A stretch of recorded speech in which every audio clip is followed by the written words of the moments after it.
Hey guys! So, time for another nightly diary entry. Today is November 28th, 2017. I'm gonna try not to just ramble endlessly. Like yesterday, I went way past the 10-minute mark. I was like a 30-minute video last night, just talking about Reborn and Sonic and stuff.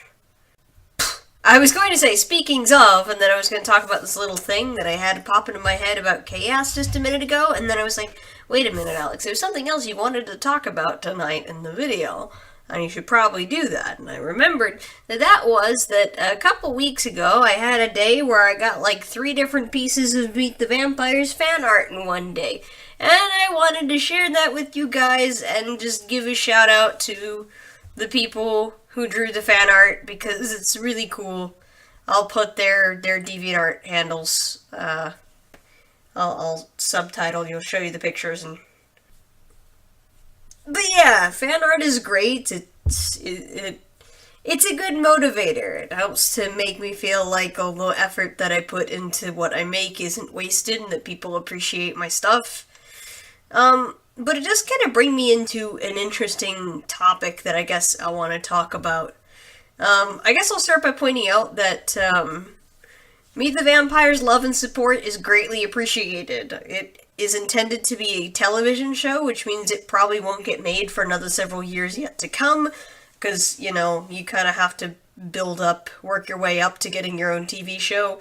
But I don't want to make Meet the Vampires as a comic or anything, because the whole series was structured to be a cartoon series, and I refuse to let it be anything less than what I intended it to be. I want this series to be precisely what it was built to be. It's one of my loved children. I poured a lot of my heart and soul into this show, and I want it to be, just so. But it brings up something interesting I wanted to talk about, though, with regard to some of my other major projects. There are 2 other major series of mine. They're kind of on that same level of being things that I know I definitely want to get done, and that is the Author Society and the Hearts of Men. And the thing is, I have recently come to this realization that I am probably going to start prioritizing, to some extent, quantity over quality. And what I mean by that is not that I'm going to start producing shitty content, but rather I have this harmfully perfectionist attitude with a lot of what I make, and so you constantly end up not getting comics out of me because I'm constantly unsatisfied with the end result and feel like it's not as good as it could have been. Usually this dissatisfaction is more with the art than it is with the writing, although in some cases reboots have been justified. Reborn, yeah, that comic definitely benefited from getting a reboot. Not only was the art bad because, the art wasn't terrible, but it was all on notebook paper, and the first chapter was all black and white, just pencil on notebook paper, which looks really shitty. And then when you add on top of that the fact that the writing was just very slow and meandering, and there were just certain awkward things that I just hadn't quite learned how to do yet. Like, at that age, I didn't quite know how to transition from scene to scene very well. So there was that. I also had this problem with the first chapter where I cut out a bunch of content I originally wanted to have in there that I liked because my friends kept complaining that there wasn't any action and they wanted to get to the fighting. And so I cut a bunch of that short, and then in chapter 2 I was like, well, now I'm not going to cut anything. I'm going to keep every single joke and line of dialogue that comes to mind. And that approach isn't fantastic either, because chapter 2, while funny, is kind of this endless sea of verbal diarrhea, where it's just whatever random thought was in my brain made it to the page with no discretion or filter. And it probably should have been streamlined, because that fight goes on for way longer than it has any justification for doing so. So, I do think there's a justification to rebooting stuff that I made in junior high or high school, because I've learned things since then and could make a much better product, but there's a point at which I really shouldn't necessarily be redoing stuff, and I should just be happy with what I have and move forward, because if I'm not, I'm gonna find myself rewriting the same first chapter over and over and over and over again, oftentimes with little to no changes to the actual story, and with the majority of the changes just being to the art, because I'm not happy with the art. This is where something like the Author Society comes into play. The Author Society was essentially rebooted twice. I started making that comic in high school as a webcomic, got a little bit of a ways in, and then, I got a little bit of a ways in, and then at one point, after it had been going for a couple of years, I looked back at the first few pages and was like, these look kinda shitty. I want to redraw this so that it looks better. Nothing about the writing changed, whatsoever. Like, I didn't actually really change any of the dialogue. In fact, many of the pages are so similar to the original version that they're almost like point for point. There were a couple of places, I think, where I added a few more panels to make for better transitions or something, but those were still aesthetic changes and not really writing changes. Like small changes to the fight choreography and stuff like that. So there was that, right? And then I got out of high school, and then I really wasn't able to do art for a while because I was just busy and depressed. I mean, I didn't have good resources. Anyway, circumstance. And then eventually I got a job with a studio for a while as a freelance artist, and I've mentioned that before. And my editor, was like, oh, well, the Author Society's not going to be marketable whatsoever because it has furries in it, and no one's going to read a comic with furries. And I kind of feel like the entire user base of Fur Affinity would probably disagree with you, but, what do I know? It's not like the furry fandom is a fan base that's kind of notorious for spending a lot of money to support independent creators because they don't get a lot of content made for them very frequently, and thus feel the need to support what good quality content does get produced within their particular artistic field of interest. Anyway, so Author Society got rebooted again, and we were making it under the studio, and there is an Author Society issue 0 that was made while I was working with the studio. It was illustrated and written and inked by me and colored by Mel Baca, who I will link in the description below. She's a friend of mine and a really great colorist. Like, a lot of her art is really cute, so you can go check her out. But, I am rebooting the Author Society again, and there's a couple of reasons for this. This reboot is justified. This isn't just me being a perfectionist thing. Now, when I look at issue 0, I don't like the art in issue 0. It's ugly. Not the colors are great, but my illustration work on that comic was really garbage, and there's a number of reasons why. But it's not just the illustration work. I'm just mentioning that first because usually when I do reboot something, the number one reason for me to feel compelled to start over is usually because I don't like how it looks rather than the writing. But in this case, the art was very heavily influenced by the fact that I had been inking a lot of books by another artist at the time, and his art style had kind of warped my own style, and I don't like how the end product looks. This other artist isn't terrible, but I don't care for his art style all that much, I guess. Like, it's a catch-22, because this guy does, he's really good with, doing crazy camera angles, and his anatomy is pretty solid most of the time, but I just cannot stand this guy's faces or facial expressions, and I think that bled into this issue 0, and it just looks ugly to me. I don't like it, but that's not the bigger reason. The bigger problem with issue 0 is it doesn't work in the context of the story that I've created. For a variety of reasons, issue 0's plot Issue 0 was an adaptation of what was originally a prologue, right? It doesn't make sense now with some of the changes that have been made to the Author Society since then, and some of the changes that were being made at the time, partly to accommodate said editor. So anyway, issue 0 doesn't work now anyway. It doesn't actually fit on a story level. Well, actually, it might fit now that I've changed some things back to the way they were before my editor meddled with stuff.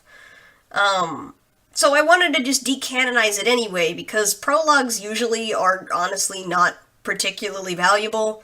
They don't usually add all that much to a story, and in this case the only function of the prologue really was to introduce us to these three characters, Isaac, Yugo, and Yari, who are dead throughout most of the comic, but are still important because the stuff that they did prior to the beginning of the comic is a big part of what gets our main protagonists into the situation they're currently in. So these characters are significant, but they are dead. So the prologue was just so you could get an introduction to each of them and get a feel for their personalities briefly before we carried on with a bunch of different characters. I don't know, maybe giving the audience a prologue that stars three characters that'll be dead throughout most of the comic seems tacky, but considering these characters are not... They don't, resign from relevancy. They're still important and they get brought up a lot because they're important to the plot. And there is some value to introducing them ahead of time, as it gives the audience a connection to these characters, so that later when we see how the other characters in the story were affected by losing said characters, one of the characters, Riku, of the three characters that are introduced in the prologue, we have Isaac, Yugo, and Yari. Yugo and Yari were Riku's father and uncle, and Isaac was Alex's dad, so, not only that, but Jasper also had a really close connection with Isaac, so some of the main characters that we see in the series had very close connections to these three, so that also puts some things into context by getting to meet them firsthand. Still, though, I don't know if the prologue is ultimately all that necessary, now that I look back on it. I mean, it's a nice little device for another time. In essence, the biggest problem with pretty much anything that I wrote while working for this studio... the biggest problem my editor had that I had working on this editor is that every story that I tried to tell was chopped to a million tiny little pieces. He wanted me to try and take Author Society and boil it down to only the crucial plot points. Author Society was always meant to be an ongoing webcomic, and the thing about webcomics is you don't generally read them to see how it ends. No one is really looking to see how it ends in a webcomic. Many webcomics don't really end, they just keep going until the writer is given up or died or run out of steam or whatever. Sometimes they'll have actual endings, and some webcomics do, but you're usually not looking for that ending. Usually you're more there for the journey than you are for the destination. Author Society was written to be a universe where I could tell a bunch of stories with the characters, and sure, the status quo gets changed up periodically throughout the comic. I don't want to give any spoilers, but there is an overarching plot, or rather I should say plots, plural. It usually goes from one overarching plot to another, and while you're inside a current overarching plot, there'll usually be smaller subplots that resolve within individual chapters, kind of like episodes in a TV show. In fact, I frequently refer to Author Society in terms of seasons and episodes. That's usually how I divide it up in my head.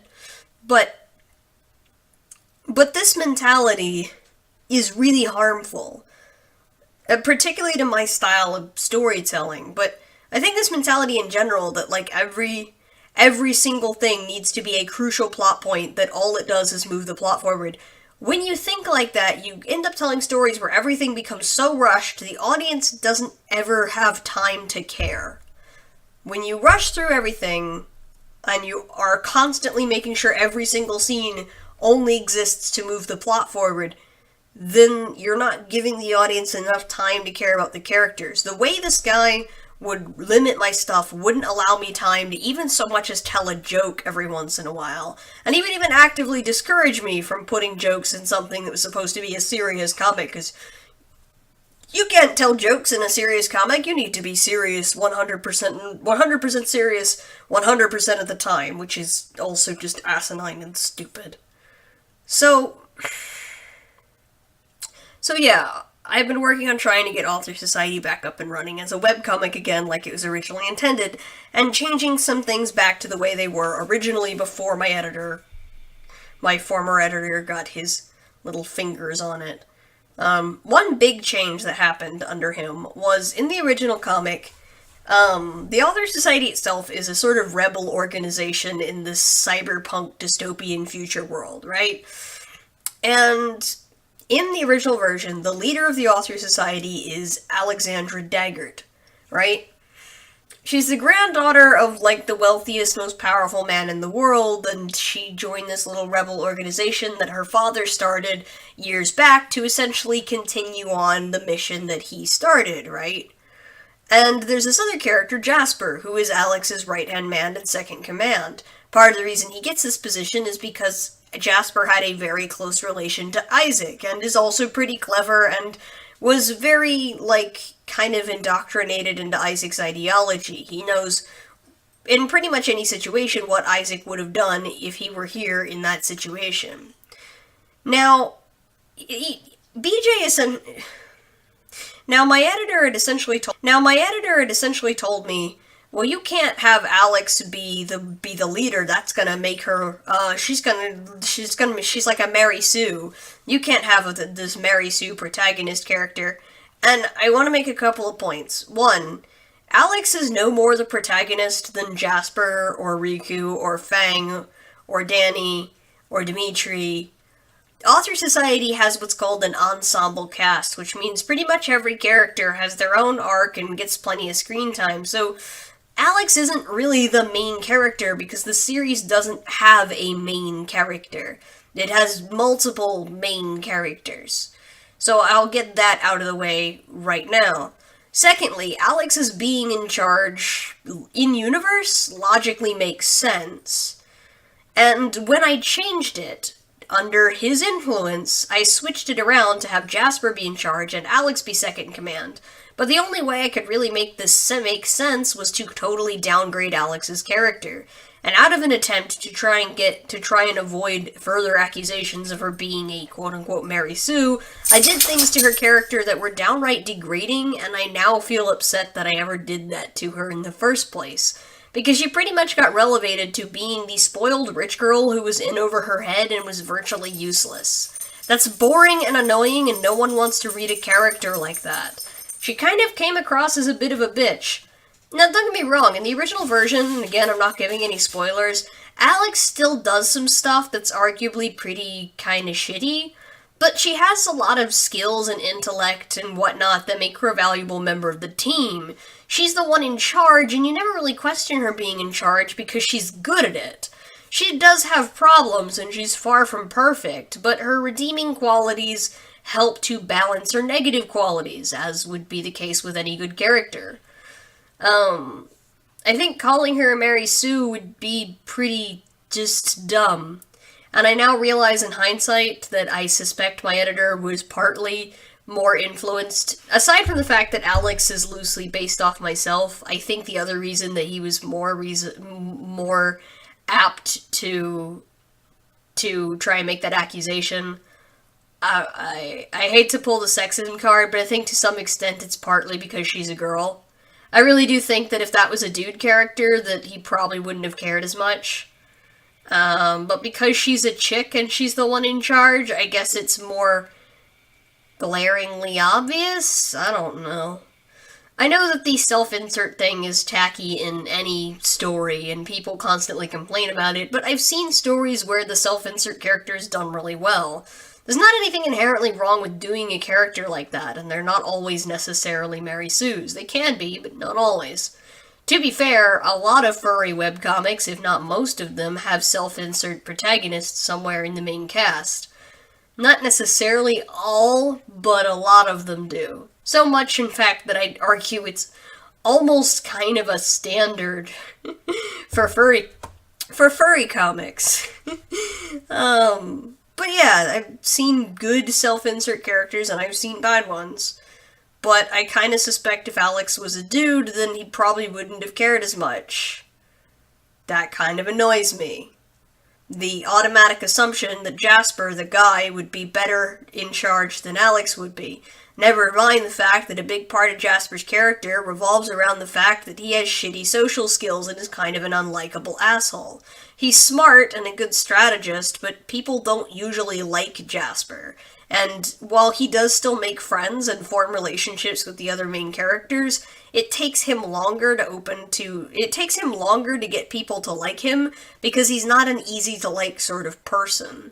His heart's always in the right place, but he's just really, really just lacks any social grace whatsoever. That is not a good hallmark of that's not a hallmark of a good leader. Good leaders are people with good people skills.